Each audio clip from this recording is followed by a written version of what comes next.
Bom, gente, boa tarde a todos e a todas. Sejam bem-vindos. Mais uma sessão do GT19 de Educação Matemática. Mariana, rapidinho, só espera eu iniciar a gravação e a senhora inicia? Tá bom. Vai aparecer o aviso aqui? Rapidinho. Ah, tá bom. Eu acho que já iniciou. Ah, já? Já tá gravando, Jéssica. Já tem 1 minuto e 48. Bom, então só para continuar, a gente vai ter hoje a apresentação de 5 trabalhos, como a gente fez ontem. Cada um apresenta em 15 minutos, no final a gente discute. E além disso, hoje a gente tem a votação da coordenação do GT19. A gente já recebeu uma candidatura, não esqueçam, para ficar até a final que a gente vai fazer isso, tá bom?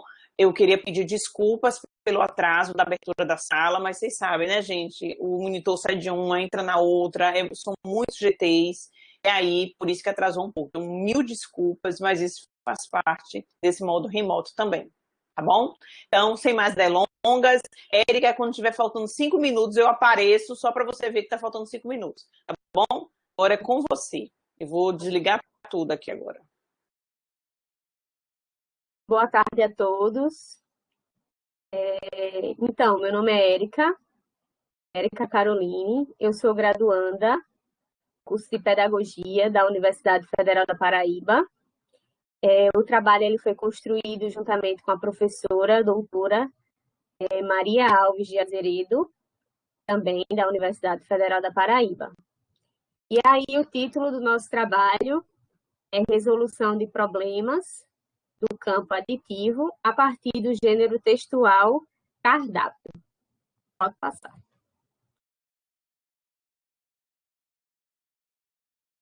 Então, inicialmente, né, o nosso trabalho ele teve origem através do projeto de pesquisa vinculado ao PIBIC, que foi desenvolvido no ano de 2019 e 2020, e intitulado O Letramento Matemático, Articulação entre a Linguagem Matemática e a Língua Materna. E o nosso plano de trabalho tem como título Analisando os registros dos alunos na resolução de problemas do campo aditivo. Então, o PIBIC ele foi desenvolvido na Universidade Federal da Paraíba, nosso projeto. E o enfoque da nossa pesquisa, do nosso trabalho, é a análise dos registros dos alunos nas atividades envolvendo a resolução dos problemas do campo aditivo, ou seja, da adição e da subtração. E aí, para o aprimoramento da nossa pesquisa, nós fizemos leituras e estudos referente ao letramento matemático, o numeramento e a resolução de problemas.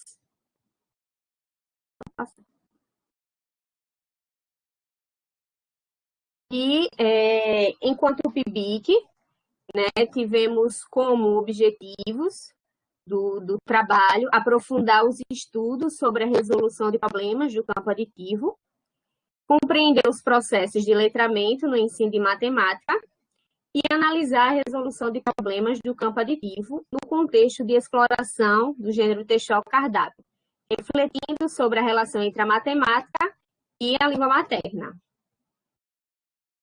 Pode passar. Então, como base teórica do nosso trabalho, referencial teórico, utilizamos documentos e também estudos teóricos, né, que foram eles que fundamentaram o nosso trabalho, as nossas análises. E dentro dos documentos tivemos os parâmetros curriculares nacionais, os PCNs, né, o material do Pacto Nacional pela Alfabetização na Idade Certa, que é o PENAIC. Dentre os aportes teóricos, tivemos Branca, Echeverri, Pouso, Fonseca, Erius, Agronioni, Zimmer, Kleiman, Nunes, Soares, Toledo e dentre outros, que fundamentaram o nosso trabalho. Pode passar. E aí, como procedimento metodológico, fizemos uma pesquisa de abordagem qualitativa. Também utilizamos a pesquisa de campo, né, em uma escola municipal localizada na cidade de João Pessoa, na Paraíba. E o instrumento de coleta de dados foi a vivência didática com atividades abrangendo o gênero textual cardápio. Vale salientar que nessa vivência didática nós realizamos 5 atividades, né? Porém, nesse trabalho aqui, vamos enfocar em 2 atividades e realizamos. Também, como instrumento de coleta de dados, as situações de simulação de compra e venda, realizadas junto com os alunos, envolvendo o campo aditivo, adição e subtração, e os procedimentos de cálculo.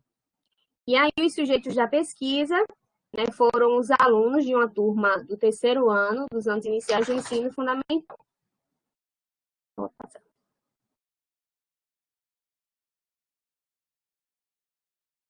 Como coleta de dados, elaboramos um material, um cardápio, foi elaborado pelas pesquisadoras, e as atividades realizadas nessa vivência, que foi na turma do 3º ano, tinha como referência esse gênero textual.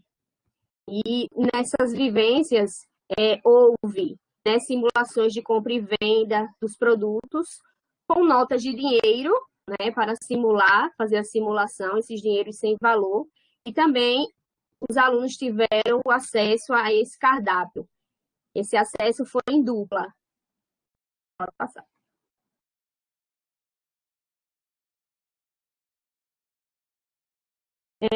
Então, essa foi a atividade 2, né? Selecionamos essa atividade 2 para apresentar aqui para vocês. E aí ela foi aplicada no mês de novembro de 2019. E ela foi realizada junto com os alunos na leitura das questões, né? As questões elas foram lidas pela pesquisadora bolsista. E na atividade 2 tinha os seguintes problemas, era composto por 3 questões.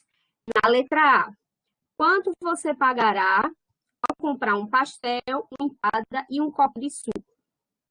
Na letra B, comprando uma porção de batata frita e uma jarra de suco, qual o valor da compra?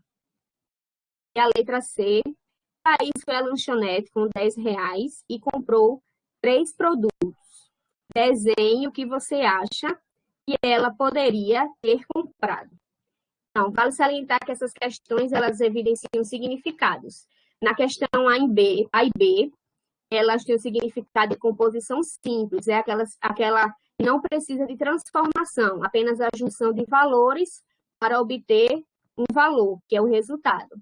E a transformação simples, que é aquela que necessita de uma transformação, né? Com o estado inicial, é acrescentado um valor positivo ou negativo para se obter um estado final. Pode passar.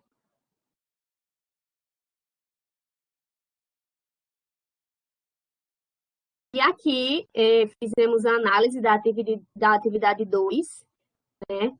E aí colocamos os acertos e os erros dos alunos. Percebemos que os acertos eles foram preponderantes aos erros. Na questão A, 76% dos alunos acertaram. Na questão B, 85% dos alunos acertaram. E na questão C, 69% acertaram. E a gente percebe que, de um modo geral, as crianças elas conseguiram, né, acertar as questões, desenvolveram as questões. Porém, no item C, os erros, eles indicaram a não coordenação entre as condições e os dados apresentados na situação.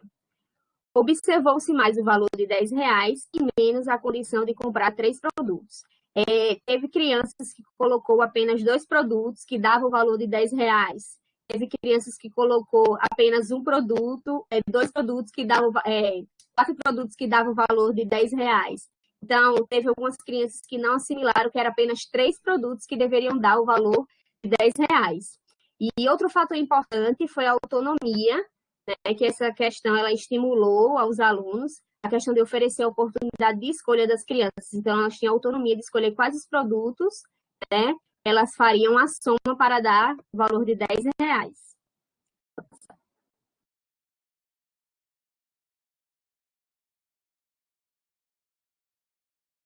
Essa é a atividade 4. Nessa atividade 4, ela foi composta por 4 questões. Anteriormente, a atividade 2 foi composta por 3 e a 4 por 4 questões. Ela foi aplicada no mês posterior, em dezembro do ano 2019, e nessa atividade não houve a mediação da pesquisadora para as leituras das questões. As crianças elas tiveram que fazer a leitura individualmente. E aí, as questões foram: número 1, quanto você pagará se comprar um hambúrguer, um copo de suco e uma torta? 2, e se eu comprasse 5 empadas e uma jarra de suco, quanto eu gastaria? 3, João foi à lanchonete com R$ 20. Comprou 2 batatas fritas e uma jarra de suco. Quando foi pagar, ele viu que faltou o dinheiro. Quanto ele ficou devendo? 4, e se você estiver com seus amigos e comprar 3 pastéis e 3 copos de suco, quanto gastará? Então, essas questões também tiveram os seguintes significados, né? A questão 1, 2 e 4, elas tiveram os significados de composição simples, e a questão 3, ela abrangeu 2 significados, a de composição e transformação simples. Aí percebemos um grau maior de dificuldade, pode passar. Aí percebemos um grau maior de dificuldade das crianças nessa atividade. Os acertos foram de 41% na questão 1, na questão 2, 27%, na questão 3, 32%, na questão 4, 45%. Então, a gente percebe que os erros nessa atividade, elas foram preponderantes aos acertos, né? Aí, de uma forma geral, percebe-se que as crianças apresentaram maior dificuldade na atividade 2, né? E também percebemos que nessa atividade, houve uma maior exigência das questões e também não teve o auxílio da pesquisadora na leitura dos problemas. E houve a dificuldade da compreensão dos alunos, de compreender, de interpretar os problemas que foram solicitados. E também percebemos os erros nos procedimentos de cálculo. Muitas crianças conseguiram colocar os valores dos produtos, né? Mas aí, quando foram fazer os procedimentos de cálculo, a soma, a subtração, elas não conseguiram ter êxito. Pode passar.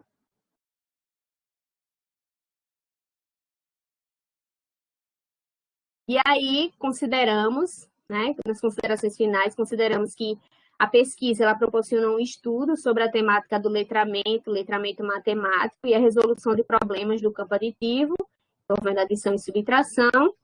E os objetivos de se proporcionar e investigar a relação entre a linguagem matemática e a língua materna em turmas dos anos iniciais do ensino fundamental, por meio da análise de situações problemas apresentadas envolvendo o campo aditivo. E os resultados da pesquisa, eles indicam que na resolução de situações problemas com o gênero textual cardápio, os erros mais pertinentes nas atividades foram com relação à compreensão e interpretação do problema, que as crianças tiveram dificuldade. Mesmo conseguindo realizar a leitura do problema, alguns alunos tinham dificuldade em compreender o que solicitava o problema, como também os erros de cálculo. E, por fim, destacamos a necessária articulação do ensino de matemática com a língua materna, devendo-se assumir o contexto de letramento como fundamento para a aprendizagem nos anos iniciais. Então, é necessário quebrar esse paradigma de que a matemática ela é uma disciplina isolada, né? Mas que ela precisa ser articulada com a língua materna. Sendo assim, agradeço a atenção de todos e finalizo a apresentação. Se minha professora quiser complementar, pode ficar à vontade. E essas são as referências, né, da nossa pesquisa, que nos deu suporte para a elaboração do nosso trabalho. Obrigada.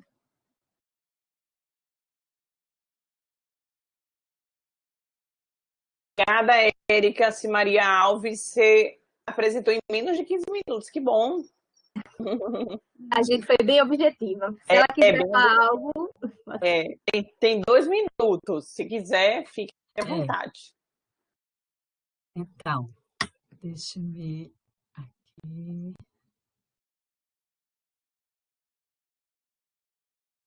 Bom, gente, é só para dizer, informar ao grupo, é um prazer estar aqui no EPEM, né, mais uma vez, dessa forma, né, diferente. Só para dizer 2 coisas, que esse trabalho de Érica, ele está inserido dentro de um projeto maior, e o outro trabalho, que era outra bolsista, focava né, na perspectiva mesmo do texto. Então, da relação da apropriação das crianças sobre o gênero cardápio, né? O que é que eles entendiam sobre cardápio, o que é que a vivência proporcionou para que eles, ao final da vivência, tivessem a compreensão sobre sua função, né? Em que é que o cardápio, onde eu encontro o cardápio. Então, o outro plano, ele envolvia mais a questão do gênero cardápio em si, né? Sua função, sua relação não só com a língua portuguesa, né? Aspectos a serem desenvolvidos no seu trabalho com a língua portuguesa, mas também com a matemática. E aí o trabalho de Érica teve um enfoque nas situações das atividades que tiveram como uma situação, um problema, como um foco, porque o trabalho não dá, mas a gente traz a discussão também, além do gênero cardápio, a própria resolução de problemas enquanto gênero, né? E embora tenha sido feita uma sequência, uma vivência de atividades com simulação, com diferentes materiais, a gente chegou a imprimir, né, as imagens das figuras do cardápio, que era o plano referente ao trabalho da outra aluna, que ela que teve mais, né, nessas atividades relativas à vivência.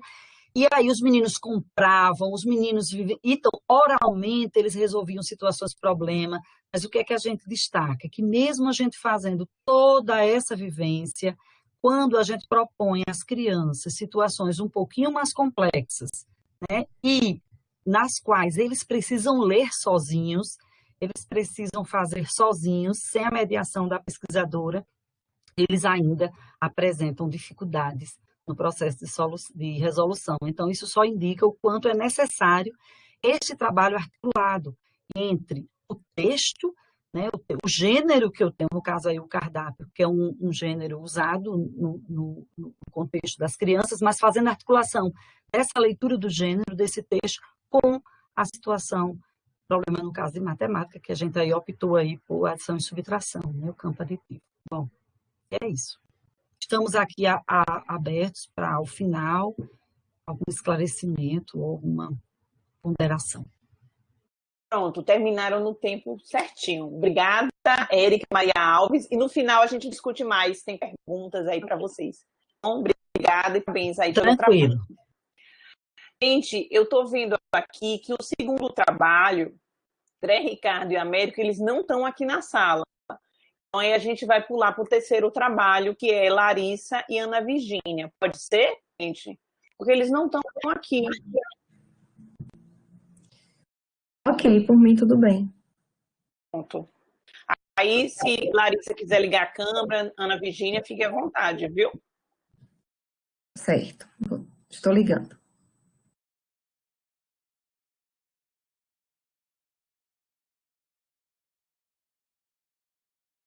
Tudo ok? Pode começar, Andréia? Começar. Aí, quando tiver faltando 5 minutos, eu aviso. Se você terminar antes, aí eu não aviso. Tá combinado. Certo. Boa tarde a todos e todas. Eu sou Larissa, eu sou integrante, né? Eu sou vice-coordenadora do NEENFES, do Núcleo de Estudos em Educação Matemática de Feira de Santana. É o grupo que, na verdade, promoveu o curso de extensão, né? Aqui está a nossa logo, com o nome MEV em cima, a logo da pesquisa, financiada pela CNPq.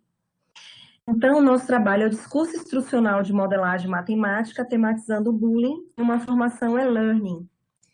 A autora é eu, Larissa Borges de Souza Lima, mestranda, e a coautora é a professora doutora Ana Virgínia de Almeida Luna, que também é minha orientadora e coordenadora do núcleo do NEENFES, né, do Núcleo de Estudos em Educação Matemática. Pode passar, por favor.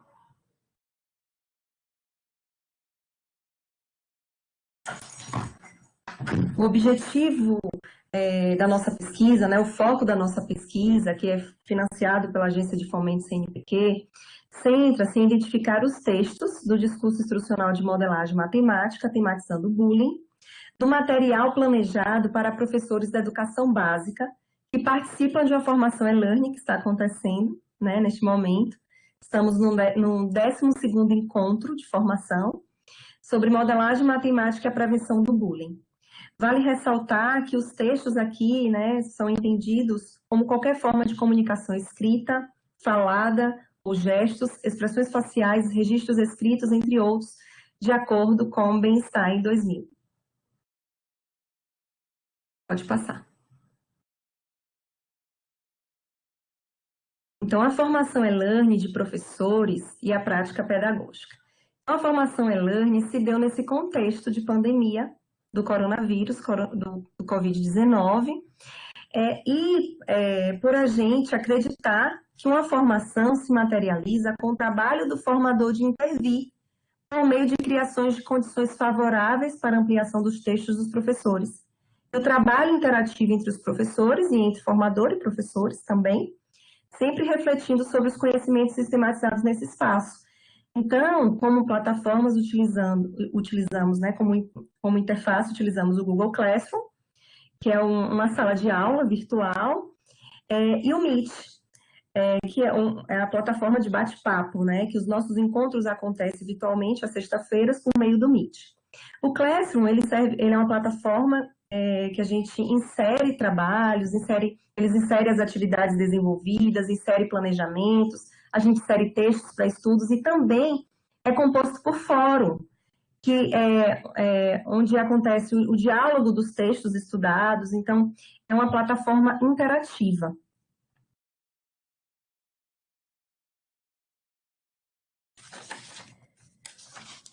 A formação é learning de professores e a prática pedagógica.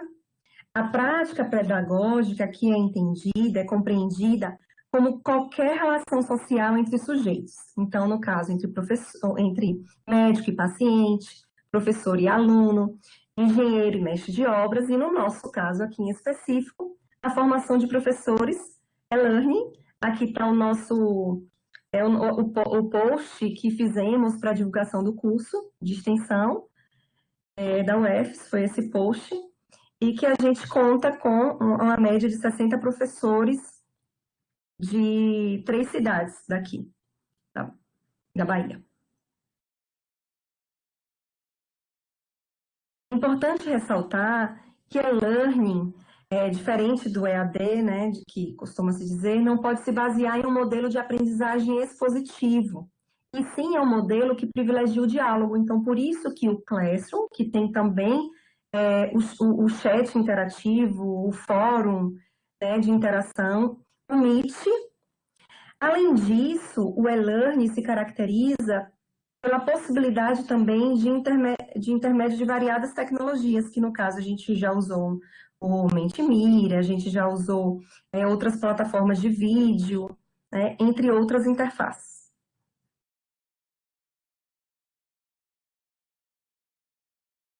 Então, a produção de textos dos professores, né, no momento de formação, nessas plataformas, se dá pela seleção, sequenciamento, ritmo, critérios a serem transmitidos. Segundo Bernstein, né, que é a teoria que a gente se baseia para os nossos estudos, por meio dessas relações sociais, a seleção sobre o que é dito e como pode ser dito. Então, a seleção desses textos do discurso instrucional, por exemplo, de modelagem tematizando o bullying.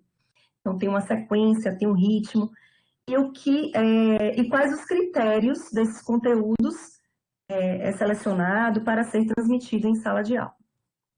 Então, o discurso instrucional aqui é o de modelagem matemática tematizando o bullying. E por que, né, justamente... Pode ter sem problemas. E por que modelagem matemática, né? Existem vários ambientes de aprendizagens que têm como finalidade encorajar os estudantes, né, a se tornarem conscientes em relação às dinâmicas sociais, em relação ao papel da matemática socialmente. Então, quando a gente escolhe a modelagem, é justamente pelo uso da matemática para compreender o que está à sua volta, matematizar situações de outras áreas do conhecimento, de outras ciências, para desenvolver sujeitos conscientes da matemática em sociedade e dialogar sobre a temática da violência. E por que não tematizar o bullying? Pode passar.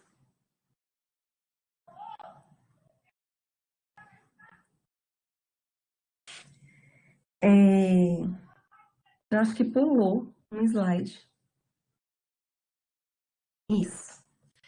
Então, por que bullying? Escolhemos o ambiente de modelagem para tematizar, né, questões da sociedade. Por que bullying?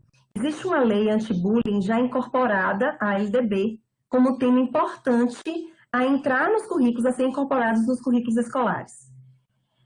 Segundo a pesquisa de Tonheta, em nosso país, muitos docentes não tiveram e continuam não tendo em sua formação a oportunidade de estudar os aspectos da convivência como um conteúdo tão importante quanto a metodologia da matemática, por exemplo. Poucos aprendem como lidar com as agressões ou mesmo como ajudar seus alunos nesses casos a resolverem conflitos. Os estudos investigativos, segundo Dias Aguado, também em 2015, assim como Tonheta, informa que, em contexto educacional, revela que a aprendizagem cooperativa pode ser desenvolvida em qualquer matéria, em todos os níveis educativos. A pesquisadora conseguiu concluir que a aprendizagem cooperativa ocorre de forma mais efetiva quando as atividades são bem estruturadas. Então, no caso, uma atividade de modelagem, que é uma atividade bem estruturada, pensada, planejada. Então, a nossa pesquisa, né, de cunho qualitativo, segundo esse olhar, buscamos compreender como os professores, nesse curso de extensão, identificavam os textos do discurso instrucional de modelagem matemática tematizando o bullying. Utilizamos como instrumento de coleta de dados, análise documental, pelo material mesmo produzido para o curso de formação. A partir dela, foi descrito que textos do discurso instrucional foram encontrados. Então, a análise e discussão de dados, selecionamos, né, desenvolvemos duas categorias. A primeira, que foi a modelagem e experiência no espaço remoto, identificamos a importância da adaptação do processo de aprendizagem aos meios tecnológicos disponíveis, principalmente nesse momento de pandemia, contribuição do espaço e-learning, desenvolver ambientes de aprendizagem, possibilidade de exploração de diversas interfaces disponíveis na internet, partilha de experiências entre todos os participantes sobre o que é modelagem, independente de sua localização geográfica. Temos pessoas de Amargosa, pessoas de Vitória da Conquista, daqui de Feira de Santana, Salvador, participando desse curso de extensão, e é uma forma viável de ampliação das aprendizagens, né? A outra categoria foi a modelagem como forma de reconhecer o fenômeno bullying. Então, por meio da modelagem, por ser uma atividade aberta com natureza interdisciplinar, gera um ambiente propício para a expressão de diferentes opiniões, sentimentos no que se refere a um determinado tema. Oportuniza também aos professores em formação e aos estudantes, num processo homólogo, a discussão do fenômeno bullying e suas implicações no ambiente escolar, por meio da matematização de dados e investigações acerca de sua progressão, caso não se mobilize espaços cooperativos e que tematizem sobre problemas de violência na escola. Pode passar. E aí, né, segundo as nossas, partindo da interação dos sujeitos nesse ambiente de formação de elementos de uma prática interativa, tivemos como resultado, como análise, os textos que se transformaram. Os textos tanto do que se sabia sobre modelagem, de como a atividade de modelagem é desenvolvida, e também sobre o que é bullying e a importância de implementação de projetos nas escolas e mudanças do PPP. Novos conhecimentos se agregaram, os conhecimentos já trazidos pelos professores, e novos textos interagiram entre si e entre a disciplina, entre a modelagem e entre a matemática. E, por fim, as nossas referências.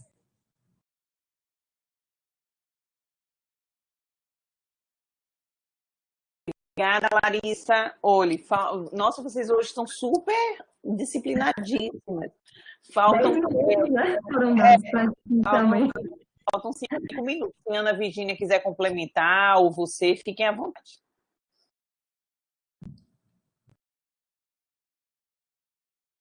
Ana vai conseguir entrar? Eu acho que ela está na sala, mas não está disponível o áudio dela. Sim, é. Então, esses nossos encontros também contamos com lives, né? A Ana está chegando. Pronto, Ana.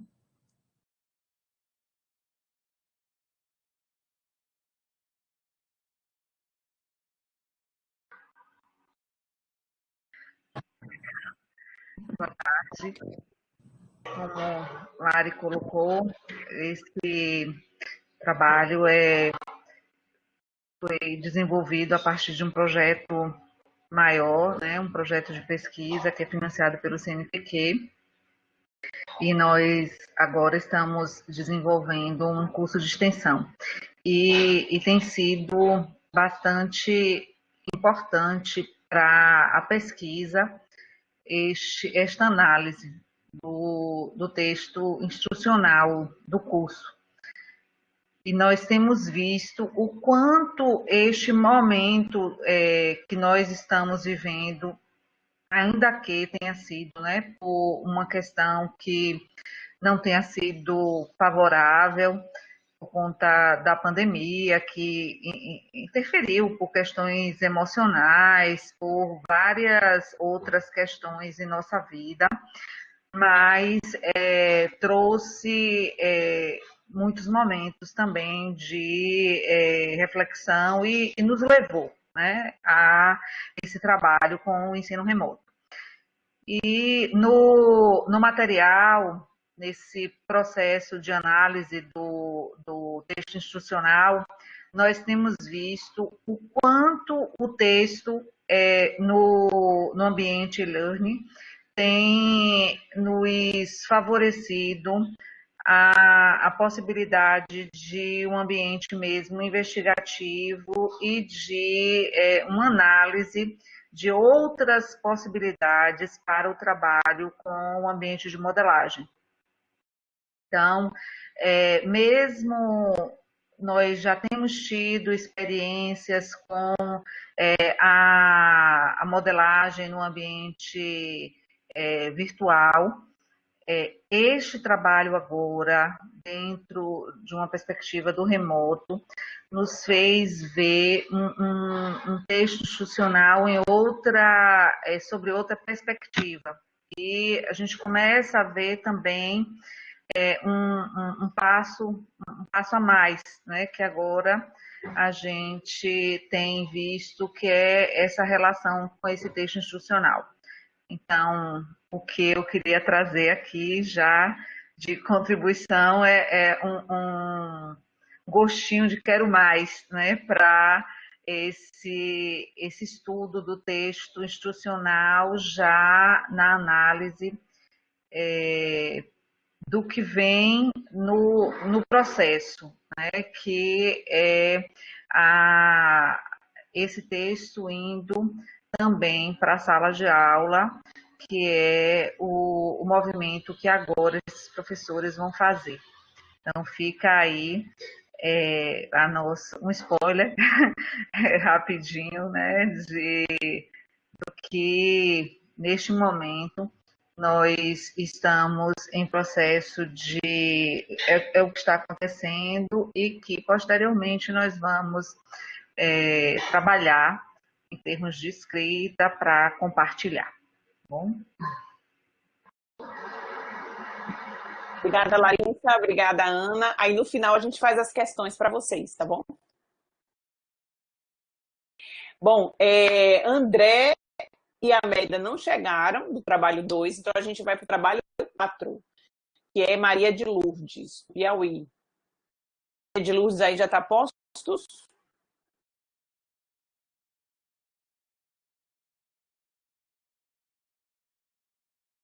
Aí, se Jéssica puder me ajudar aí, colocar já o slide dela. Pronto. Maria Lourdes, se quiser ligar a câmera, fique à vontade, tá bom?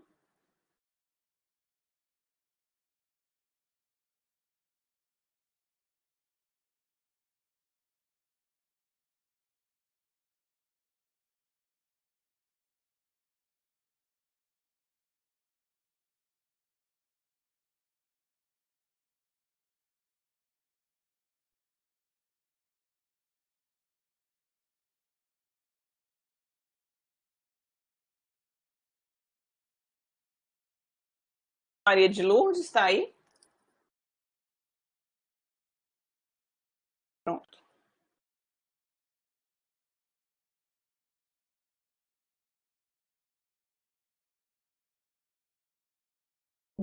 O microfone está mudo. Embaixo, embaixo. Isso.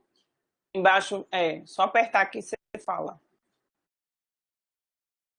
Pronto. Deu certo, professora? Está me ouvindo? Perfeitamente, pode começar. Boa tarde, pode começar? Sim, quando tiver faltando 5 minutos, eu apareço só para lembrar você, tá bom? Ok, obrigada. Boa tarde.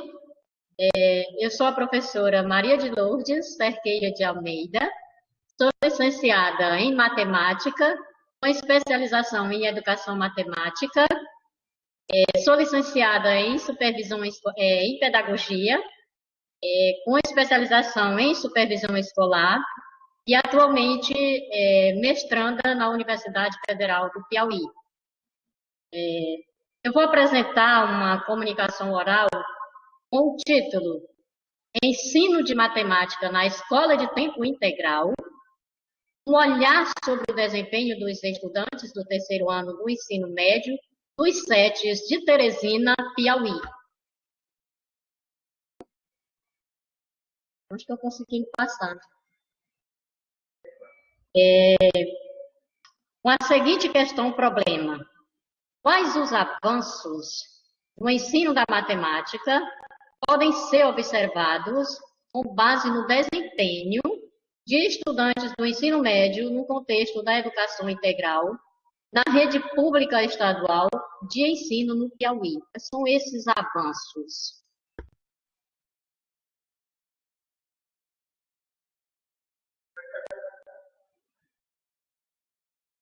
O objetivo: investigar os avanços no ensino da matemática com base no desempenho dos estudantes do terceiro ano do ensino médio, comparando os resultados nos anos de 2017 a 2018. De acordo com os dados da avaliação diagnóstica do Pacto pela Aprendizagem, AGI, da Secretaria de Estado da Educação e Cultura do Estado do Piauí, SEDUC.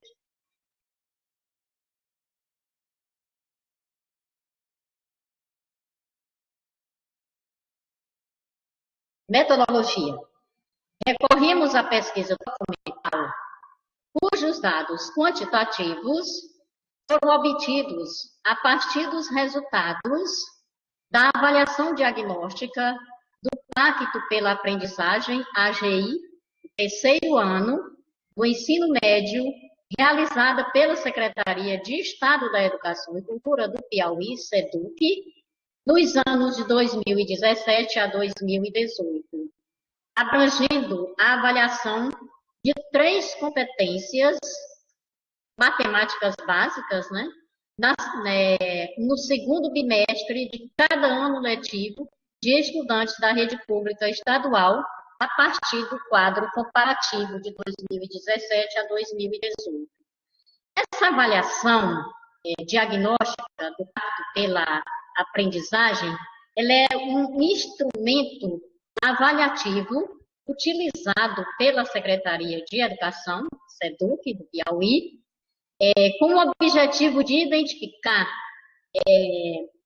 identificar as deficiências e os avanços dos alunos. E o que vem ser esse AGI? É a avaliação geral integrada. Essa avaliação geral integrada é que a SEDUC faz para saber o nível de conhecimento dos alunos.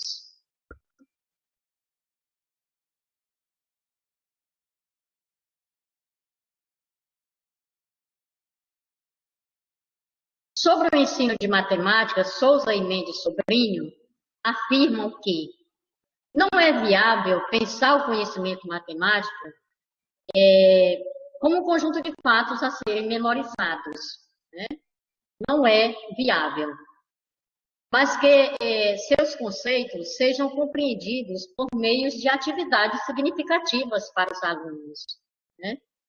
Nesse sentido, para tanto, o professor tem um papel essencial dessa nova proposta de ensino, no sentido de que o professor ele deve buscar inovar, buscar novas formas de trabalhar com o seu aluno, pois, como segundo os autores, não é viável trabalhar mais de forma em que o aluno venha memorizar esse conhecimento, mas o professor ele deve possibilitar oportunidades para que o aluno construa o seu conhecimento de forma que ele possa interpretar e resolver situações, problemas.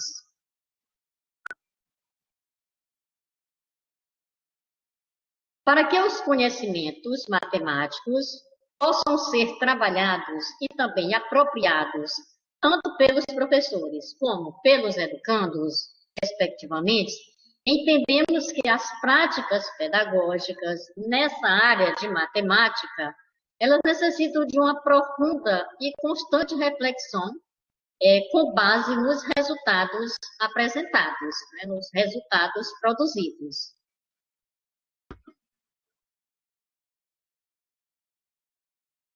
E aqui eu trago os resultados da pesquisa.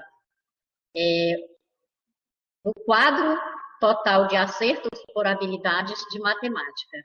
Na verdade, essa avaliação, ela tem várias habilidades, habilidades diferentes.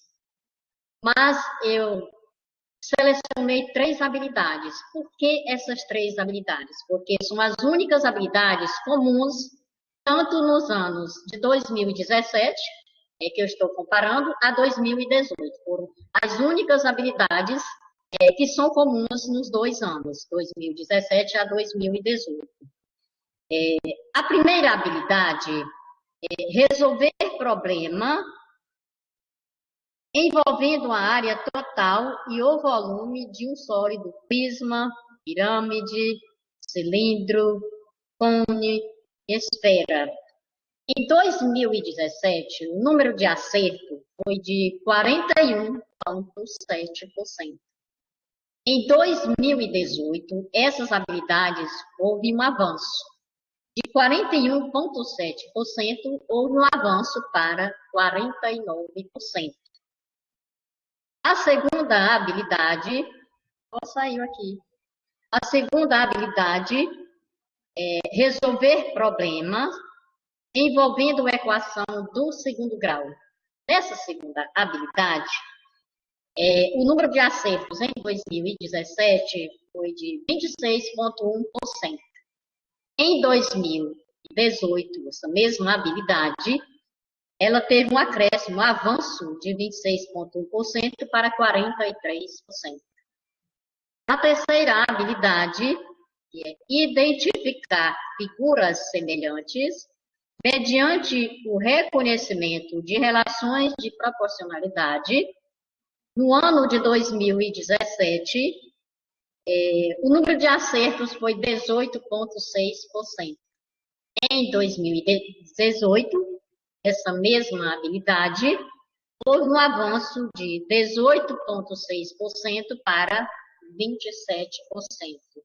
Então, percebe-se que houve um bom avanço nessas habilidades que trata de resoluções de problemas, e essas situações de problema, onde a gente percebe que o aluno sente muita dificuldade em interpretar problema. E eu fico muito feliz em perceber, né, eu como matemática, né, perceber esse avanço em resoluções de problemas, né, e é uma das maiores dificuldades dos alunos.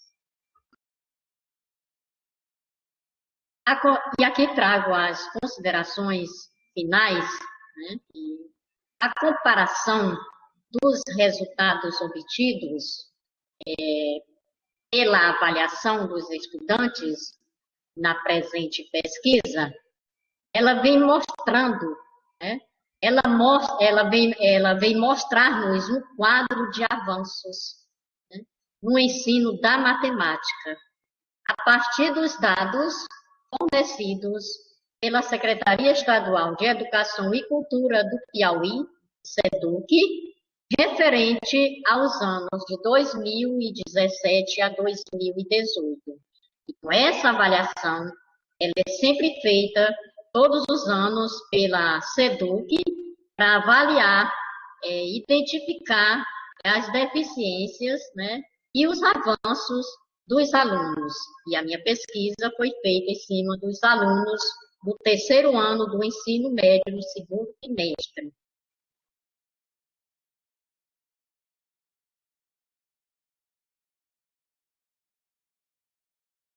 Nos chama a atenção, mesmo diante desse avanço, né, nos chama a atenção que em nenhuma das competências avaliadas, os educandos alcançaram ao menos 50% de acertos. Quer dizer, que mesmo diante dessa situação, desse avanço, né, mas a gente percebe que os educandos não alcançaram nem a 50%, não chegaram. Né? Os educandos não alcançaram ao menos 50% de acerto, demonstrando que há um espaço para avançar, né? Na perspectiva de que todos podem aprender e da sua formação integral. Né? Então, percebe-se que mesmo diante desse avanço, e vendo que os alunos não atingiram nem a 50%, a gente observa que há um espaço para que haja esse avanço na perspectiva de que todos podem aprender. Né? Então, há essa possibilidade, os alunos têm essa capacidade de aprender, né? Têm essa potencialidade, têm essa habilidade de aprender. Então, tendo em vista que o professor, diante dessa situação, né, cabe ao professor refletir sobre suas práticas pedagógicas, né, buscando inovar seu conhecimento, buscando trabalhar novas estratégias, novas metodologias, buscando trabalhar um novo paradigma educacional que vai conseguir melhorar o ensino, né, diante dessa situação. Então, percebe-se que há esse espaço para avançar, né, tanto por parte do professor como por parte do aluno, né? E quero terminar aqui dizendo que estou muito feliz vendo esse avanço no ensino de matemática, né? Mesmo diante eles não terem conseguido 50%, mas está acontecendo o avanço no ensino da matemática. E isso me deixa muito feliz.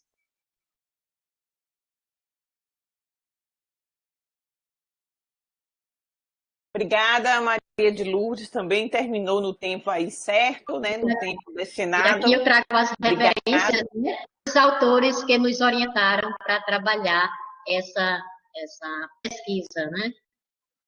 E eu quero aqui agradecer por essa oportunidade, por estar participando desse riquíssimo evento. Estou muito feliz, estou me sentindo muito honrada e muitíssimo obrigada. Que bom, obrigada também. Bom, como o Américo e o André também ainda não chegaram, a gente vai passar para o último trabalho, que é o trabalho 5, que é Ismael e Elisângela. Israel e Elisângela. Israel está aí? Oi, boa tarde, estou escutando? Isso, estamos sim.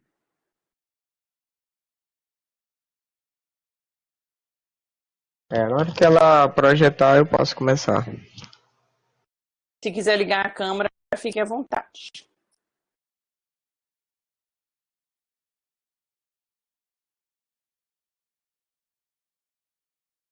Pronto.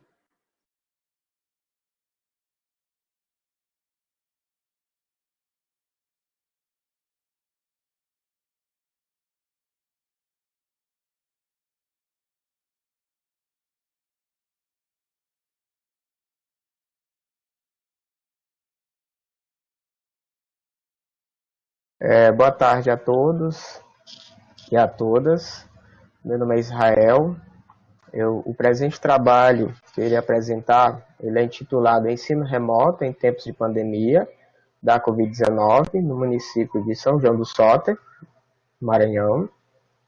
Tem como autor Israel, eu que vos falo, Raimundo Luna Neres, que é meu orientador, e Elisângela Moraes. Vai passar.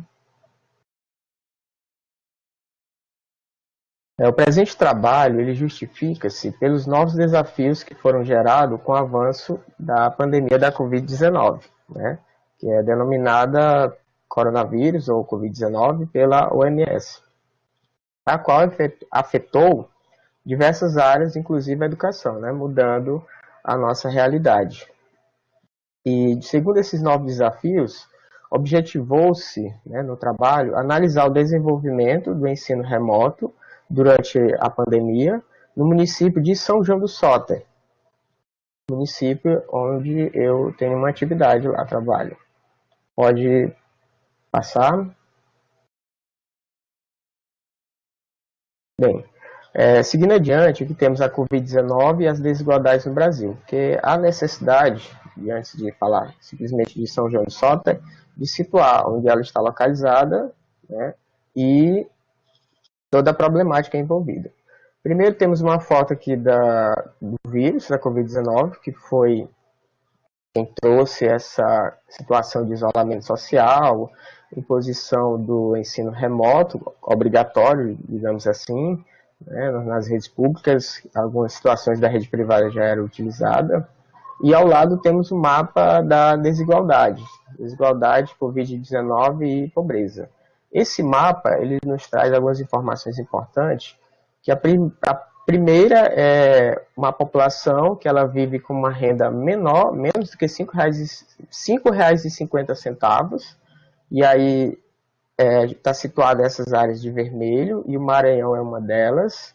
E São Luís ela tem uma porcentagem de 32%, considerada alta, e aí se nós formos pegar para nível de municípios do interior, essa porcentagem ela aumenta, né, chegando a níveis muito alto, e o município de São João do Soter ele se enquadra também nessas características.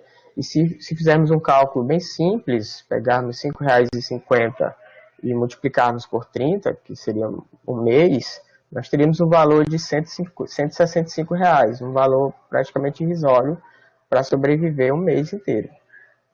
E também tem a questão das mortes por habitante, né? 100 mortes por habitantes.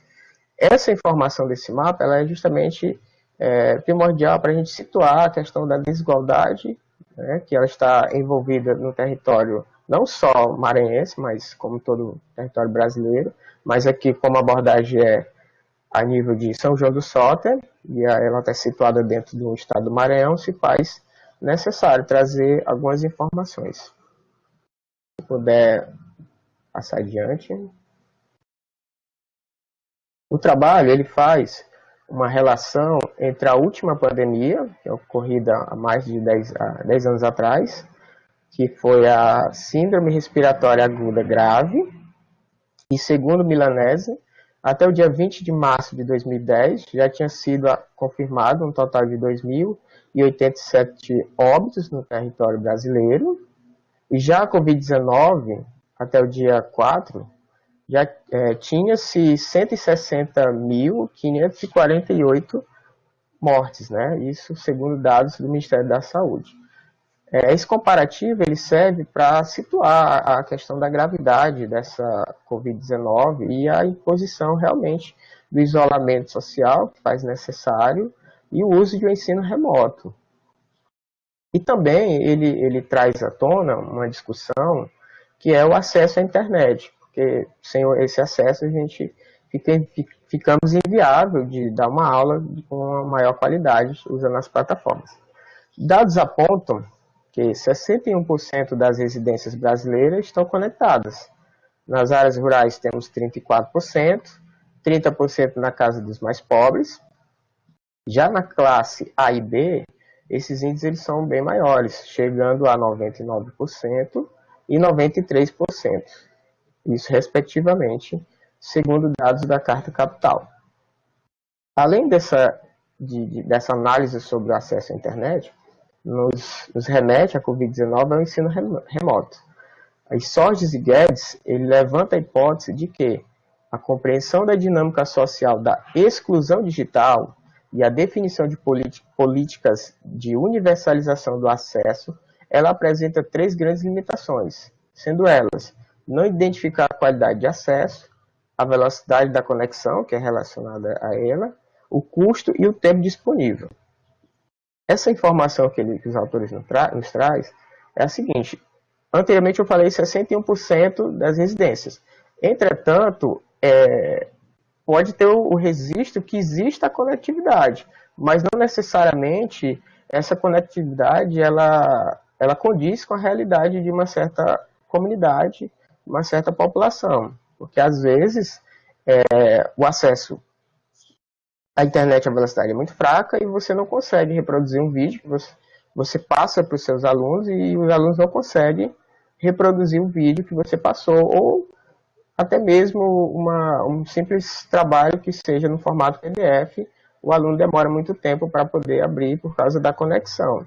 Então, embora possa existir o registro que essa porcentagem, que também é pouca, mas ainda existe esses agravantes, que pode ser que a eficácia e a eficiência dessa internet não garanta a questão do desenvolvimento e do ensino em determinadas áreas, determinadas localidades.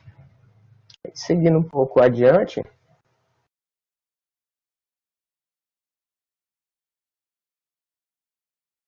aqui a imagem ela nos traz os tempos atuais aqui que nós estamos vivenciando por causa da pandemia da Covid-19. Tem uma realidade onde o aluno está coberto pelo aparato tecnológico, tem o computador, tem o celular, assistindo sua aula remota, fazendo sua atividade, podendo interagir com o professor ou fazendo uma pesquisa na internet de forma que ele consiga satisfazer a sua necessidade educacional naquele momento. Já contrapondo a essa imagem, do outro lado, nós temos uma criança visivelmente preocupada, tentando fazer sua atividade, sem nenhum feedback do professor, que dá para observar, ou seja, ela não tem esse aparato tecnológico que possa lhe dar suporte para que ela possa desenvolver o seu ensino. E é uma realidade que foi apresentada perante a pandemia da Covid-19. Seguindo um pouco mais adiante. Aí sim, agora vamos para o município de São João do Soter, que não é diferente, ele está situado dentro do Maranhão, não é diferente de outros municípios dentro do nosso Brasil e nosso estado do Maranhão. Ele existe inúmeros problemas estruturais, sociais, econômicos, culturais, educacionais, entre outros. Também botei outra imagem que ela nos remete aos tempos atuais, que mostra que se não houver esse suporte tecnológico, a educação ela não seguirá adiante e há necessidade desse olhar. Seguindo um pouco mais adiante também.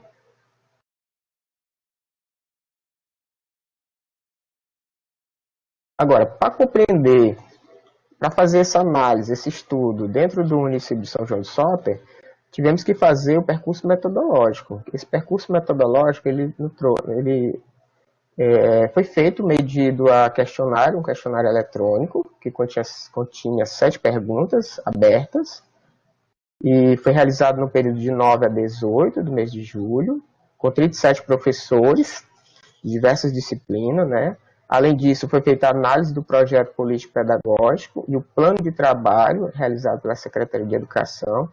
Cabe lembrar que esses documentos eles foram elaborados no período da pandemia, para poder a gente verificar como é que se daria o ensino remoto que a Secretaria iria propor.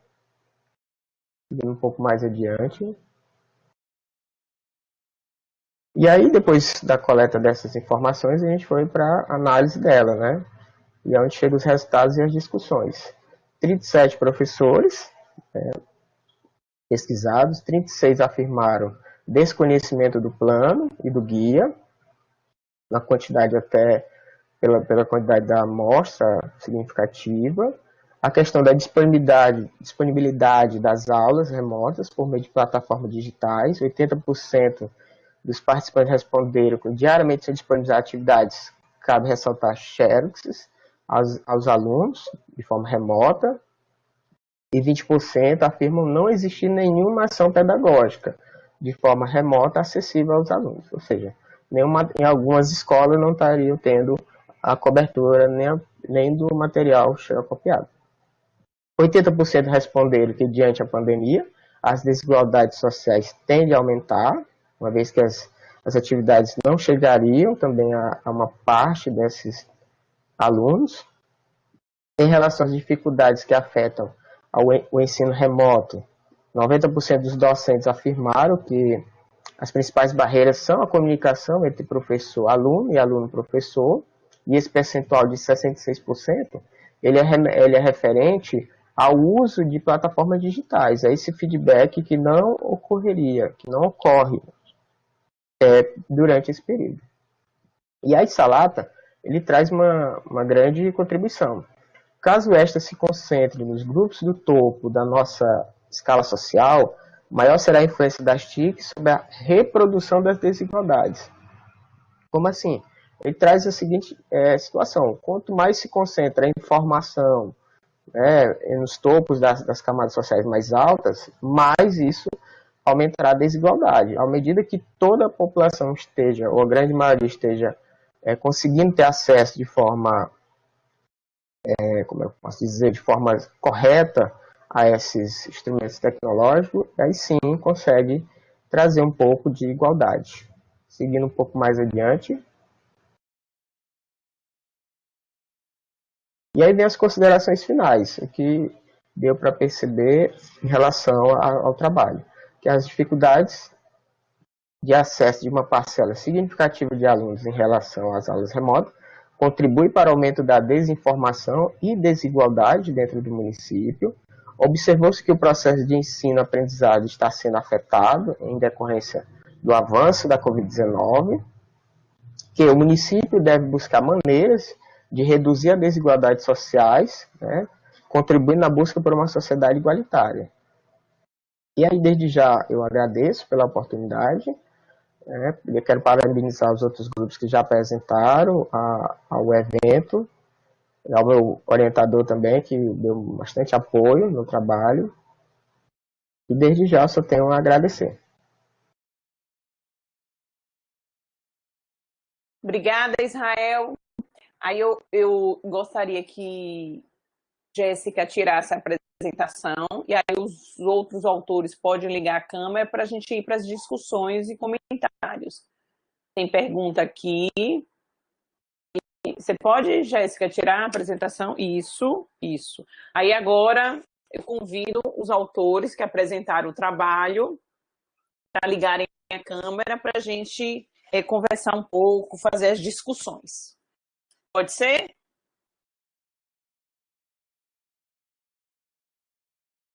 Sim. Pronto. Estamos ligando aí. Isso.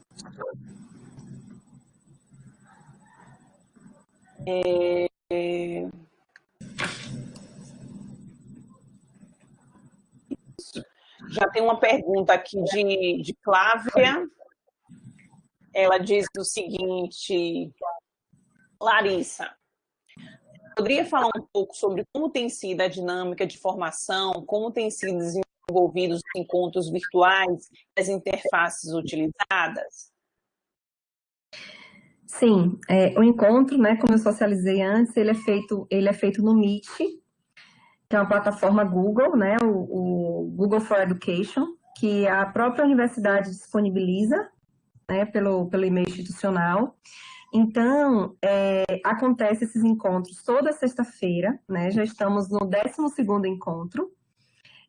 O último vai ser daqui a 2 semanas, então serão 3 encontros, totalizamos 3 encontros.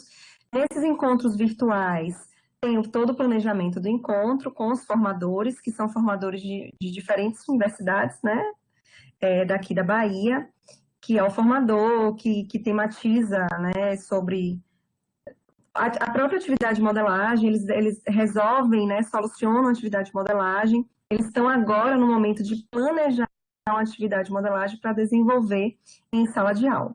Então, esse encontro é interativo, abertura, né, para eles falarem, socializarem as dificuldades, as dúvidas, sanarem dúvidas.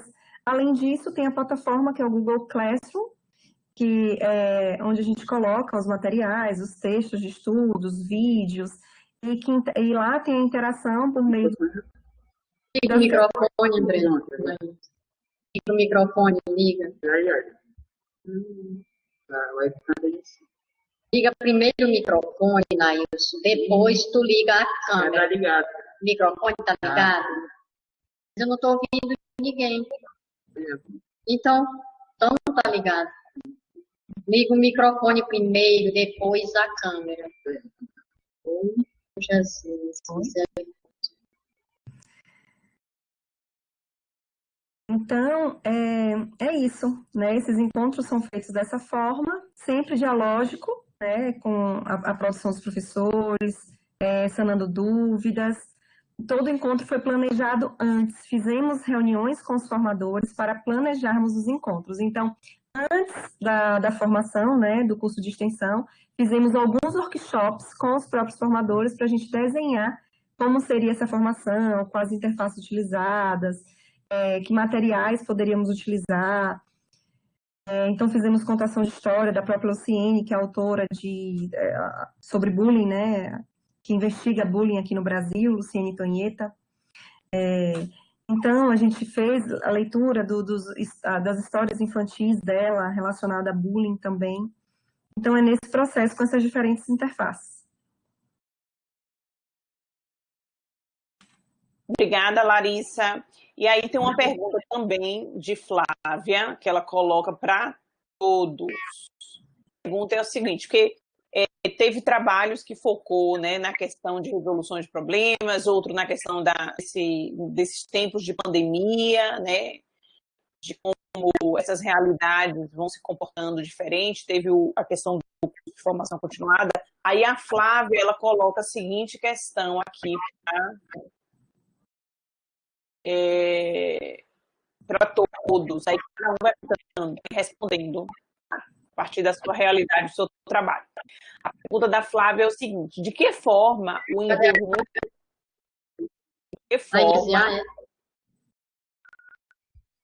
De que forma... Isso. Tem Maria de Lourdes. É só Desliga aí o áudio só para eu fazer a pergunta. Depois você... Pronto. Então, a pergunta de Flávia é o seguinte: de que forma, para todos, aí todo mundo responde a partir do seu trabalho, aí, da reflexão do seu trabalho. De que forma o envolvimento de vocês em pesquisas tem contribuído para o desenvolvimento profissional de vocês?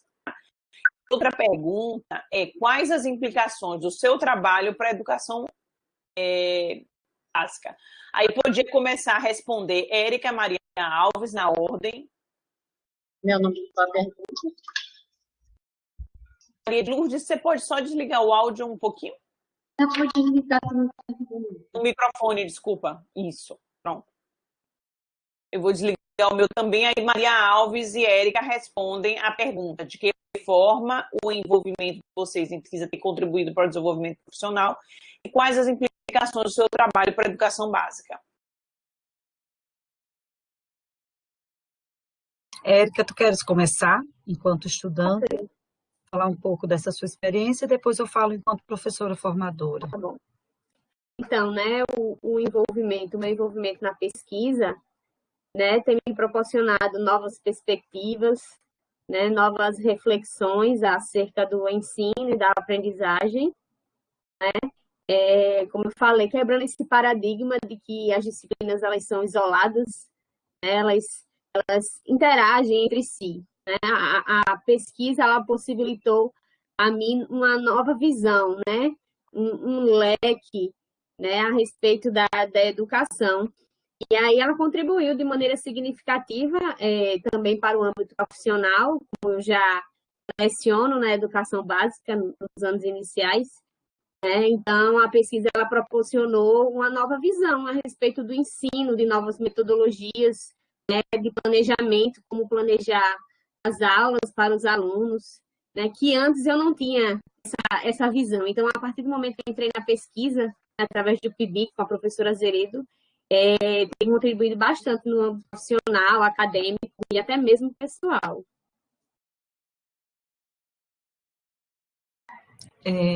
Eu não sei se eu vou responder muita coisa, mas só para dizer que essa pesquisa, ela tem um contato direto com a escola. Então, a escola que a gente tem a parceria com esse projeto é uma escola que fica aqui na cidade, que a gente já está com outros projetos na área de extensão, e é uma pesquisa que tem tanta inserção na escola que, às vezes, muitas pessoas, quando a gente está em evento na universidade, colocam essa pesquisa como extensão.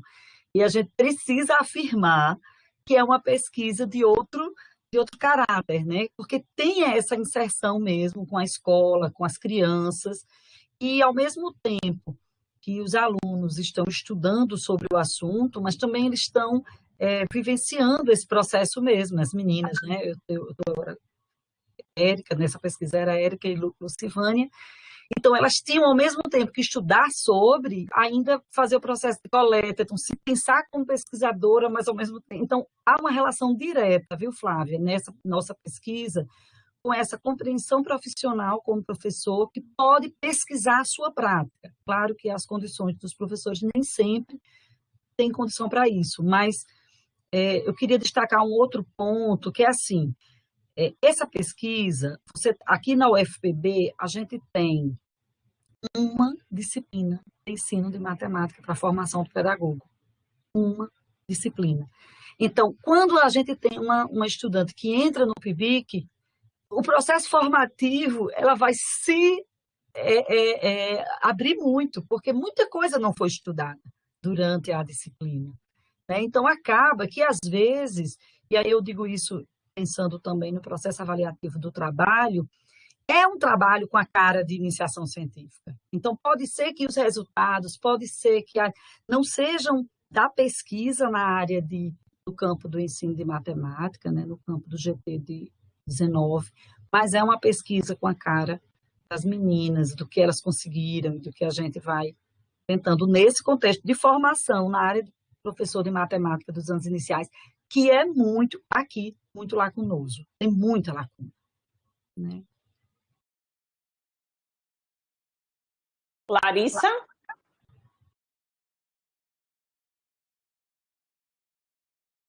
Então, né, de forma homóloga, foi um pouquinho que eu falei, a formação de professores tematizando, né, por meio da modelagem tematizando o bullying, é uma forma de que os professores experienciem essas vivências enquanto aluno da formação, né, no processo formativo, para desenvolver em sala de aula, de acordo com o que aprendeu, com o que desenvolveu.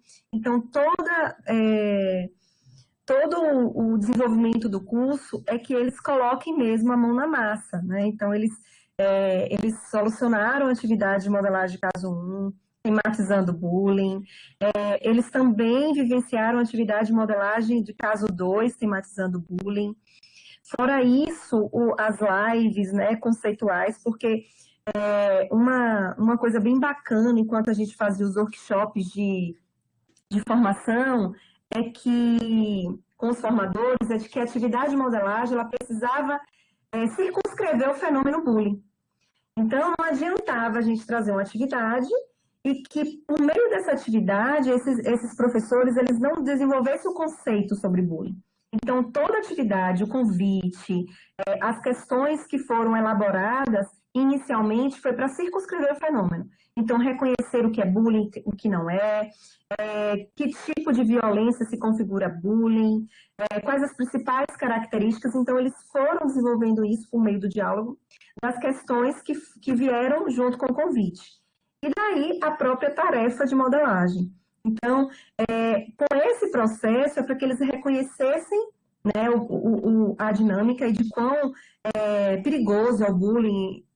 Tanto é que existe uma lei anti-bullying, né, é a única violência que existe uma lei, né, e para ser implementada justamente na escola, por conta dos problemas, né, causados pelo bullying, de ser tão terríveis, né? E de forma homóloga para que esses professores desenvolvam em sala. Então, todo esse processo contribui. Além disso, o e-learning, porque os professores estão vivenciando esse processo nas escolas, de como é que a aprendizagem não para, né? A aprendizagem nunca para. Então, de como é que eles também fazem isso. Então, eles aprenderam também, por meio da formação, a utilizar diferentes ferramentas, diferentes interfaces, para desenvolver também com seus estudantes nesse momento de pandemia. Então, são essas contribuições que acreditamos com essa homologia do processo. Então, eles vivenciam e para desenvolver. De Lourdes? Sobre a pergunta.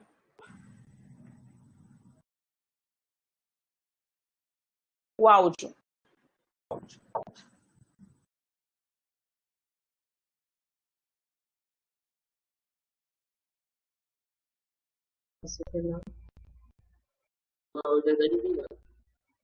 Deu certo? Pode ter desligado, não. Hã? Pode ter desligado. Desligado? Pode ter. Ela está me perguntando quando eu falar. Pode falar, estão nos ouvindo. Posso falar? Me ouvindo?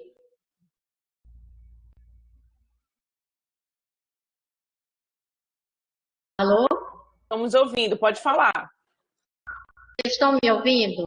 Sim, pode, perfeitamente, pode falar. Sobre essa pesquisa que foi realizada, foi com o objetivo de saber qual o nível de aprendizagem dos alunos no ensino da matemática, né? Porque é um caso muito preocupante para a Secretaria de Educação sobre os dados anuais que apresentam muito baixo essa área de matemática, né? Então, pensando nesse problema, que sempre final do ano aparece o nível de aprendizagem muito baixo dos alunos, muitos alunos com notas baixas, a Secretaria criou essa avaliação com o objetivo de identificar, né, as deficiências desses alunos e também os avanços. Aqui em cima dessas deficiências, né, os professores procurassem descobrir, né, por que essas deficiências, por que tantas notas reprovativas no ano. Então, a Secretaria buscou trabalhar dessa forma, aplicando essa avaliação, para que em cima desses dados, os professores procurassem trabalhar novas formas, né, buscassem novos paradigmas educacionais. E trabalhando essas habilidades, percebe-se que vem dando certo, porque sempre está havendo avanços, né? E vendo a questão do quadro comparativo, como foi apresentado, mesmo diante desses avanços que foi comprovado mediante essa avaliação de aprendizagem, percebe-se que mesmo assim os alunos ainda não atingiram nem 50%, ou seja, o nível ainda está baixo.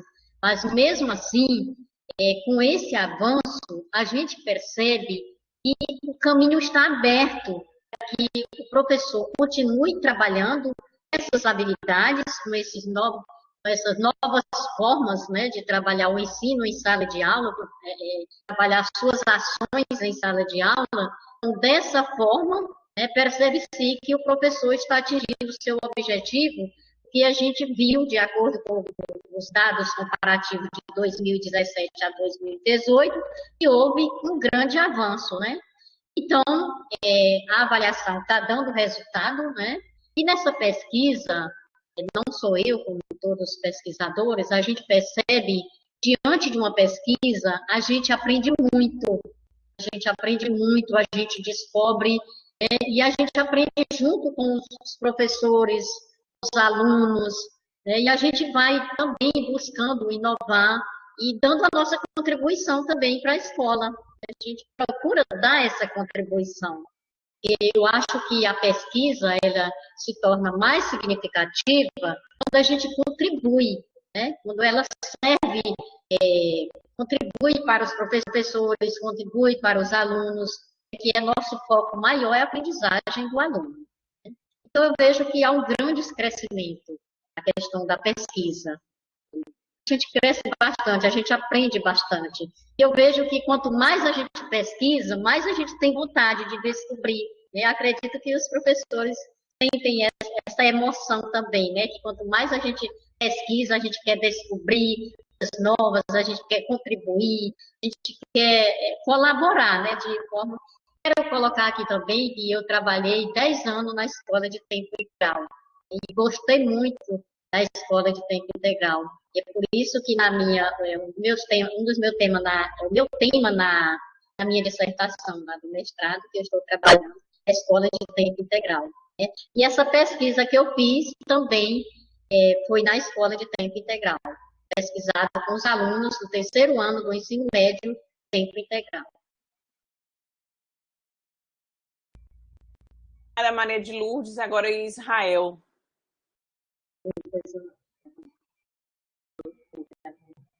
Deus do céu. Boa noite. A pesquisa em relação à minha identidade, como é que eu posso dizer, o meu acesso à pesquisa, eu pensei que veio através do mestrado agora, né? Mas, entretanto, analisando depois, eu vi que eu já fazia algumas pesquisas em relação à minha prática docente. Eu sempre busquei, em relação à sala de aula, trazer vários recursos para melhorar a prática docente. Inclusive, eu trouxe até aqui para vocês verem a questão do material que eu sempre gostei de usar com os meninos, cubo mágico, diversos modelos que eu tive que adquirir ao longo do tempo.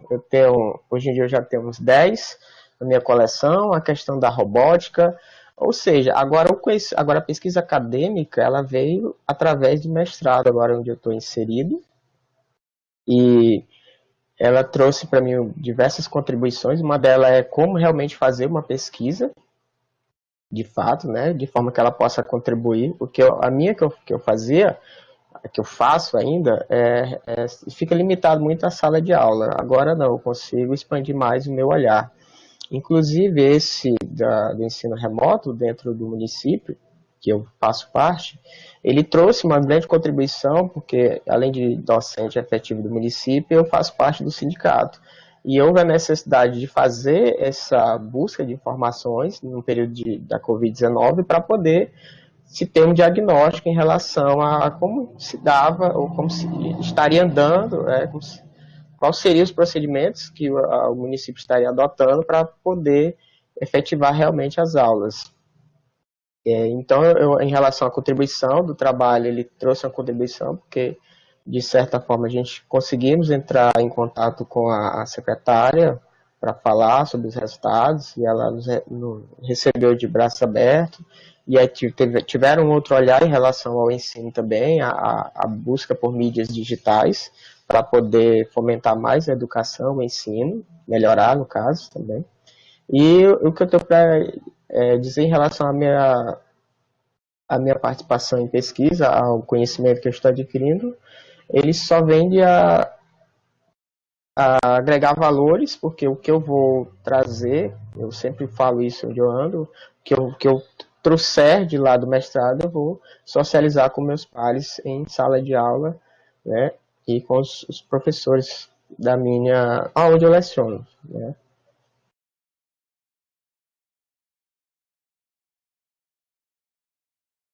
Só para... Tem mais algumas questões aqui, tem uma questão de... 3 questões de Raimundo, né? Eu acho que uma é para Larissa, e outra é para Érica e Maria Alves, que diz assim, a de Larissa vocês vêm trabalhando com modelos e modelagem, fazem alguma diferença entre? A gente faz sim o uso dos modelos matemáticos e a importância desses modelos para a análise da realidade social. Então, esses modelos, eles vêm com esse foco, né? E a gente utiliza a modelagem, né, de uma forma crítica. Então, a utilização dos modelos para análise, né, de situações sociais. Pergunta para Érica e Maria Alves. Érica, o que observou com problemas usando a subtração? Os alunos tiveram melhor rendimento com a adição ou com a subtração? O nível de aprendizagem melhorou a partir da escola integral? E você atribui essa melhoria? Com relação a essa pergunta aí, é para mim. A de baixo eu acho que seja para outra colega, né?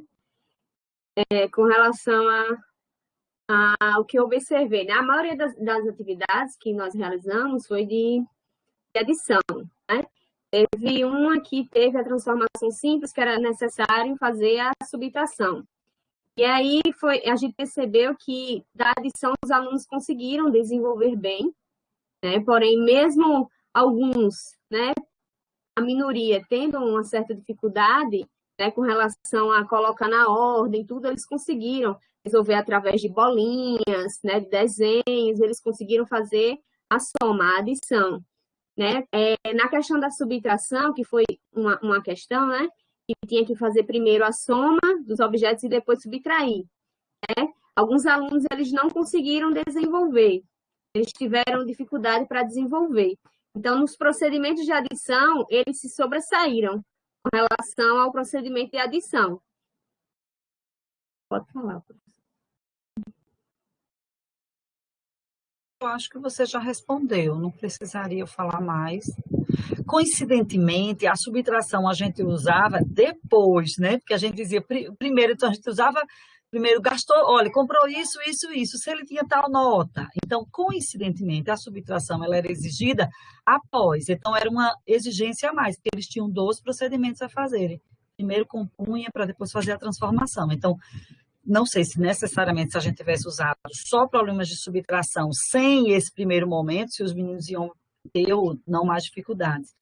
Uma coisa que eu queria ressaltar, porque eu não sei nem se a gente vai ter mais tempo, é assim, é que a questão dessa vivência, se a gente observar os dados em relação aos resultados, não são dados que vão nos dizer assim, grande novidade. Qual é a novidade do trabalho?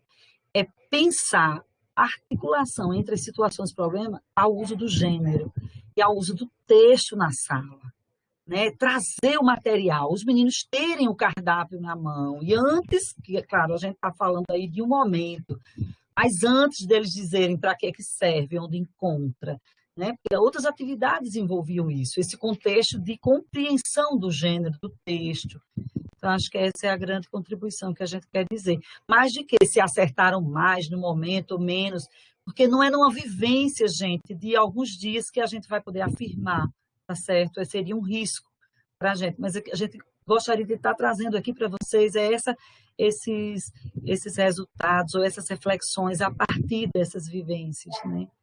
Também o material é bem pouquinho para a gente botar lá as coisas. 6 páginas. E eu acho que a outra, então, é para Maria de Lourdes, né? O nível de aprendizagem melhorou a partir da escola integral? O que você atribui a essa melhoria? Olha, melhorou bastante, né? Como fui supervisora durante 10 anos, né? E percebi, na verdade, aqui no Piauí começou em 2009, a funcionar a escola de tempo integral.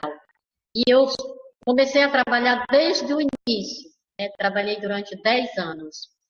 Percebi um avanço através das práticas pedagógicas exitosas que os professores trabalhavam na escola. Essas práticas pedagógicas exitosas. Aquelas escolas que já funcionavam, a gente ia dar a formação e eu como formadora, a gente convidava aquelas escolas que já tinham experiência para falar das suas experiências exitosas para aquelas novas escolas que iam começar. Tá? Então, eles contavam apenas as experiências exitosas, né? E no final do ano, a secretaria, que eu trabalho na Secretaria Estadual de Educação, acompanhava os resultados, né, das escolas. Comparando com as escolas regulares, a gente percebia que as escolas de tempo integral tinha sempre esse avanço, né? Alunos passavam no vestibular, alunos se saíam bem em encontros que participavam, e os resultados no final do ano sempre eram melhores. Mas a gente tem que perceber também que as escolas de tempo integral, elas são diferentes, né? Elas têm bastante equipamentos e assim, elas têm uma melhor estrutura do que as outras escolas regulares. Então, elas têm essa responsabilidade maior, né? E até porque é uma escola integral e funciona integralmente, né? Então, a gente percebeu que houve esse avanço. E a secretaria continua fazendo esse acompanhamento através dessa avaliação diagnóstica pela aprendizagem e continua dando bons resultados. E como a gente viu na comparação, mesmo acontecendo esses avanços, né, ainda o nível ainda continua baixo e os alunos ainda não atingiram 50%. Né? Mas eu acredito que com a persistência dos professores, com a boa vontade dos professores, né, e o professor, assim, eu sempre defendo o professor, porque eu sou professora, e eu sei que a gente sempre quer o melhor, a gente sempre busca essa aprendizagem do aluno, a gente sempre luta por isso, né? Eu acredito que com essa persistência, essa vontade que o professor quer que seu aluno aprenda, eu acho que vai continuar, acho não, tenho certeza que vai continuar melhorando esse nível de aprendizagem. Já foi comprovado esse nível de aprendizagem que, inclusive, eu quero dar aqui um exemplo, eu sou filha de Cocal dos Alpes, né? E lá, eu não sei se é de conhecimento de vocês, os alunos lá são campeões de medalhas de ouro, medalhas de prata, e eu tenho o privilégio de ser as filhas das minhas sobrinhas que ganham essas medalhas, né? E elas estudam lá nessa escola de tempo integral, né? Uma escola assim. É assim, eu acho um pouco carente, assim, pelo avanço que os alunos estão tendo, né? Eu acho que, assim, a escola deveria ser melhor equipada, né? Porque é uma cidade, mas, assim, parece assim um interior, é muito carente, entendeu?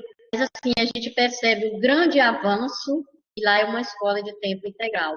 Aí a gente já foi comprovado esse avanço na escola de tempo integral. E, assim, as escolas todas, do meu ponto de vista, deveriam todas funcionar integralmente, né? Porque os alunos têm maior oportunidade, os professores têm mais tempo para planejar, né? Porque eles têm um horário lá na escola que eles planejam mesmo lá na escola, porque no horário do almoço eles não vão em casa, eles ficam na escola. Nesse momento eles fazem os planejamentos da programação na escola. Então, já houve esse grande avanço nas escolas de tempo integral aqui no estado do Piauí. Não sei como é que está nos outros estados, se está tendo algum avanço. Não tive a oportunidade de fazer essa pesquisa, mas aqui no Piauí está tendo grande avanço.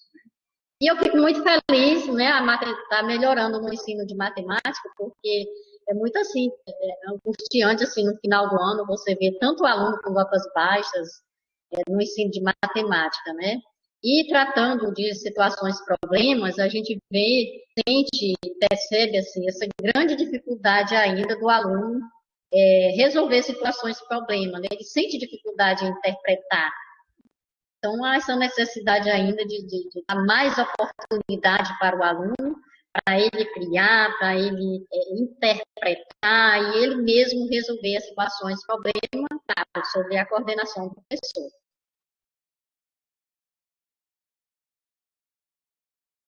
Bom, gente, muitíssimo obrigada aí pela apresentação de vocês, pelos trabalhos, pelas respostas também às perguntas, pelas reflexões. Ao longo desses 2 dias, tivemos trabalhos da Bahia, da Paraíba, do Piauí e do Maranhão.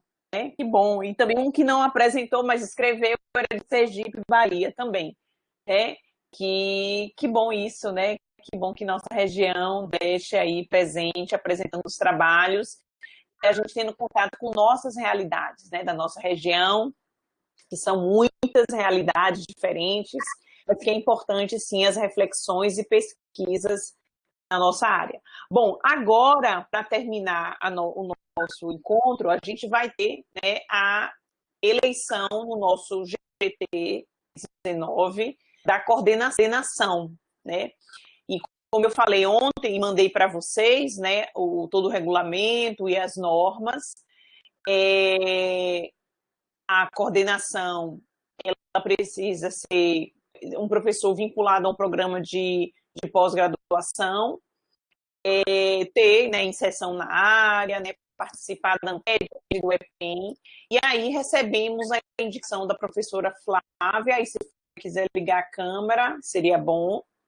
Ela mandou, né, de acordo com as normas, ela mandou o pedido, se candidatando para o GT, no EPEM, GT 19 de Educação Matemática, no 2020 e 2022. Flávia está aí? Quer ligar a câmera? Oi. Flávia. Então, nós recebemos essa proposta, né, para coordenar. E aí, se Flávia quiser falar alguma coisa, Flávia, fique à vontade. Boa tarde a todos, parabéns aí pelos trabalhos.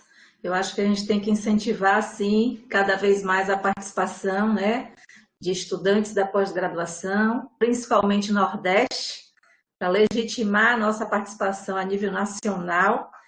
O Nordeste também produz pesquisa, né? Eu fechei agora com um grupo nacional um trabalho sobre as licenciaturas, investigando a partir das reformulações sinalizadas na Resolução 2015 e coordenada pela professora Samira, né, do GT7 de Formação de Professores. Quem coordena o GT é o professor João Ney Cerqueira Barbosa, e a pesquisa é uma das 5 pesquisas da professora Samira. E nós finalizamos agora, essa semana, inclusive, um e-book traçando um panorama, né, nacional dos cursos de licenciatura que reformularam a partir dessas resoluções. Então, aí temos bons resultados, um grande desafio, repensar as formações, né, principalmente a formação inicial, para a gente conseguir dar conta e articular aí formação inicial e continuada, universidade, escola, ensino, pesquisa e extensão, para que a gente possa ter bons resultados aí e colher os frutos aí das pesquisas.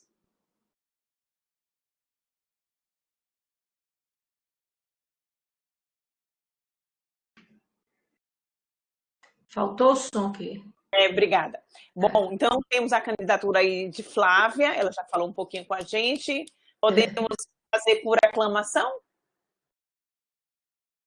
Então, Flávia vai coordenar o GT 19 de Educação Matemática, região Nordeste, no período de 2020 e 2022. Flávia, parabéns. E eu já sugiro a você entrar em contato com o Passos, que coordena o GT 19 da UED, e tem essas articulações. É importante que todas as regiões se articulem e vamos para os... A gente não sabe ainda qual é a candidatura do próximo EPEM, mas que mais estados possam participar. Como eu falei, participaram 5 estados, mandaram trabalhos, isso é importante, e articular para que todos os 9 mandes do Nordeste. Tem um maior número, uma participação maior, né? Isso é importante aí para a gente. Parabéns a todos. Só uma pergunta. Pernambuco estava também? Pernambuco tem um impacto tão grande, não é, na produção do Matec. Toda vez eu converso com o pessoal, sabe, é aquela discussão, porque eles estão no Edumatec, aí não estão no programa de educação, aí sempre eles acham que já tem outros espaços. Eu digo sempre, gente, mas tem que fortalecer, vocês têm que ter tanta produção, sabe? Aí fica e Rio Grande do Norte. Agora, porque eu já participei de tanto EPEM que eles tinham tanta presença, tanta... Só para dizer, gente... Eu vejo essa necessidade, né, de ampliar mais essa articulação aí, tanto no regional como no nacional também, né? Isso. Precisamos marcar presença, sim. Eu só tantos quero... pesquisadores bons. Eu só queria dizer uma coisa, que a gente está na UFPB sob intervenção, foi nomeado o terceiro lugar, que não teve nem 5% de voto. Eu tinha que falar isso aqui nesse encontro nosso, gente. E a gente ontem estava numa manifestação, a gente está numa mobilização, assim, eu não pude estar no GT, eu não pude ver a fala de Jônia, eu não pude estar, porque a gente estava hoje de manhã, foi uma plenária geral. Então, a gente, ontem e hoje, coincidiu com a EPEM e a mobilização tentando ver. Nós somos a 15ª universidade sob essa intervenção, né? Que não foi nomeado o primeiro, mas o terceiro. Ô, Maria Alves, primeiro a solidariedade a toda a comunidade da Universidade Federal da Paraíba, e eu sugiro você amanhã, na plenária de encerramento, pedir uma moção do EPEM para isso, né? A gente precisa se mobilizar, né? Eu acho que nós já temos pessoas dos outros GTs, professora Erineide, gente lá na didática, tem gente nos outros GTs também, para que o EPEM saia com essa moção, porque é importante que a gente junte as entidades, porque, gente, não sabemos se a gente vai reverter, mas a gente tem que brigar. Com certeza. Tem que brigar, com certeza. Se a gente se unir enquanto comunidade, reverte sim. Isso.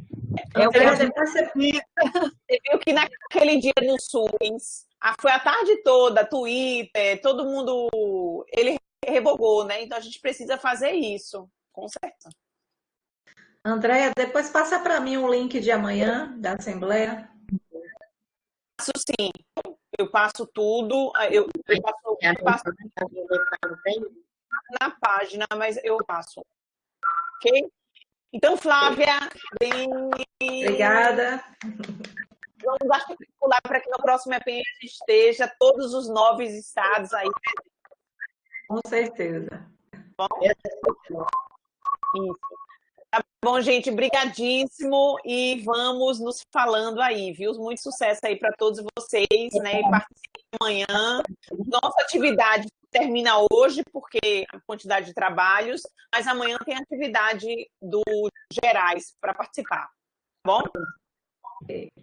Foi bom me ver de outros campos que eu estive lá em Goiás.